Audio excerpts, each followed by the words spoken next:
Per, Dennis, thank you very much for taking some time. We do this a few times with superstars of the EPL, rising stars in the NBA from different places who've got similar journeys, and so I thought we'd talk a little bit about what it's like for both of you, coming from Germany, for you to America, and for you here in England. What has that transition been like for you? This is more recent for you, but maybe there's some tips you can pick up. That was my target one day, to get to the Premier League. That is one of the best leagues in the world, so maybe I promised myself, if I get the chance, I will do that, I will go there. So when the offer came from Arsenal, there was no point, I'm going to do that. So what about you? People often think like Britain and America are quite similar. I played in America, I don't think it's very similar at all. So I mean, it's different, the culture is different, and I mean, to come there with 20 years old and go to Atlanta, I think it's a big transition, but my family helped me. My sister came with me and my niece, so I think it's hard to learn, but I mean, you get used to it when you play the game. And I played summer league over there, and the preseason games, and I feel comfortable with it. And I think the game in the States, you like fit me more than in the German league. What are the things that you miss, for example, from home? Of course, my family, friends, and food. What foods? What foods? I'm not super familiar. First of all, the candies. That's my first thing when I miss. Hold on, I thought as an athlete you weren't even allowed those. I eat candies. Everybody eats candies. What about you? Yeah, of course, mother's food.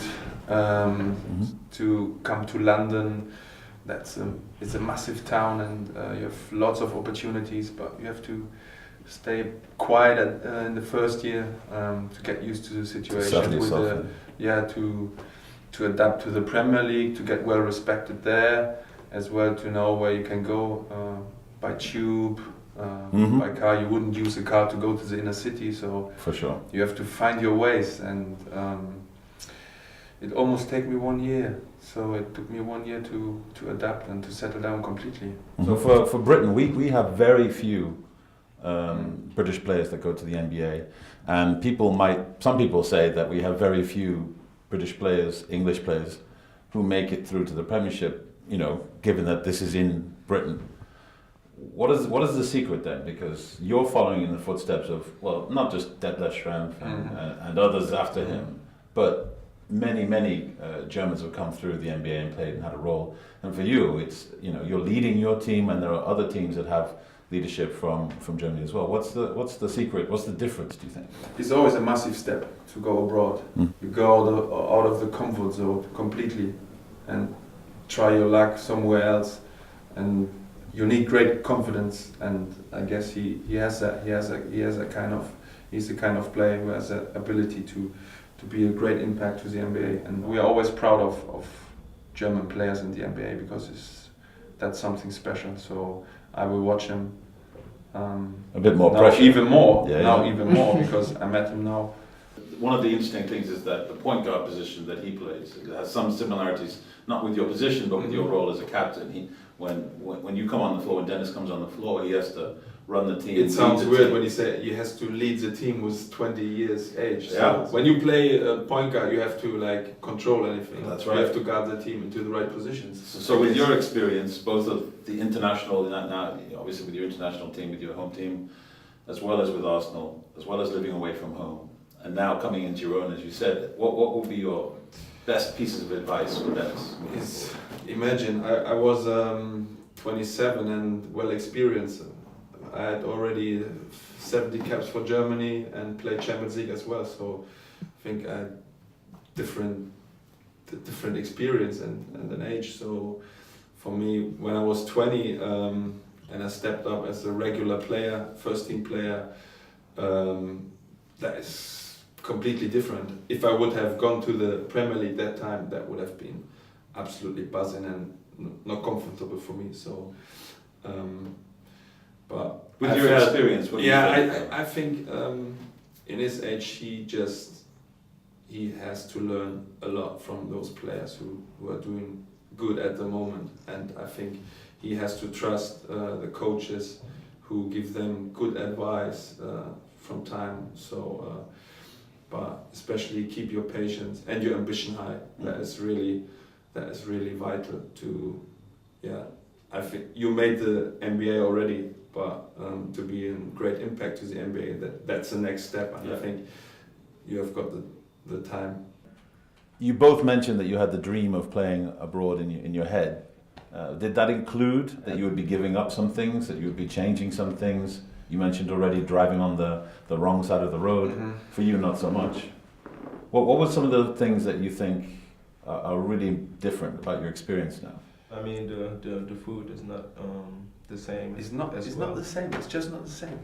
So So we were born in a country which is well known for its food, for its pork, its sauerkraut, its special taste. So I'm very lucky here because we have a German chef. Ah, okay. Because the Englishmen, they know the Germans, they will provide quality. So so I'm very lucky. So every day he asks me, "Do you want sauerkraut? Do you want sauerkraut? I have it for you." So he knows my favorite, and he does always a lot of favors for me. What do you have there? What is this Specialty. The southern food, have you not enjoyed any of that? not yet. I mean, we eat before the game. We eat like quesadillas or something like that, or turkey burger. That's not very southern. I mean, yeah, that's what we eat. And Organize a dinner or something for your teammates in a. You have German restaurant? Or Some something? beers, Yeah. No. In Atlanta, there must be a Bakery. German Yeah. restaurant somewhere. bakery, only like a. A bakery, Yeah. okay. That's the only thing, and beer garden. Ooh, you see? You've got to be careful. Invite them. During the season, you have to be careful with that. I never drink in my life, so. But do you have to invite your teammates because you're a new player? As a No. new player, No. you have something like that. We have to sing a song. If Oh, there's yeah, a new we have player, to. we have to step up on a chair and sing a song. for Happy everyone. birthday to everybody! Like when somebody got birthday, have to sing, have to get all the bags. And You still have to carry the bags. yeah. Oh, that's good. And Nothing like, has yeah. changed since my time then, that's the same. I got a Mickey Mouse bag as well. Oh, they make you carry And a baby bun too. But that was only like the first 17 games, and after that, They let you go. yeah. What about, is anything like that in the Premiership? Mickey Mouse bags and baby bottles and stuff? Not that kind of embarrassing things. No. It's just Just singing. The singing is really nice, and yeah, that's it. You both said that obviously you know about the Germans that have come before you in the league. Dirk Nowitzki at the moment is a true superstar, and I'm sure you know of him too. What do you think of it when you see German players coming through out of their own country and going to the USA and being superstars in the NBA? The most difficult thing is just not to compare him too much to Dirk Nowitzki, because Be your own player. he's one legend, and I hope he will be another one with his influence. Was he an influence on you? Was Dirk or any other of the German players that have gone through? Heiko Schaff, no, to the NBA? Yes. I mean, I watched Dirk Nowitzki when I was a child. Tried to be like him. I was not that big. But, yeah, he was my favorite player. And I mean, a German player who get drafted and be a superstar in this league, it's incredible. I think he was the best player when he won the championship. And that's like his career, what he did. It's incredible. It's amazing.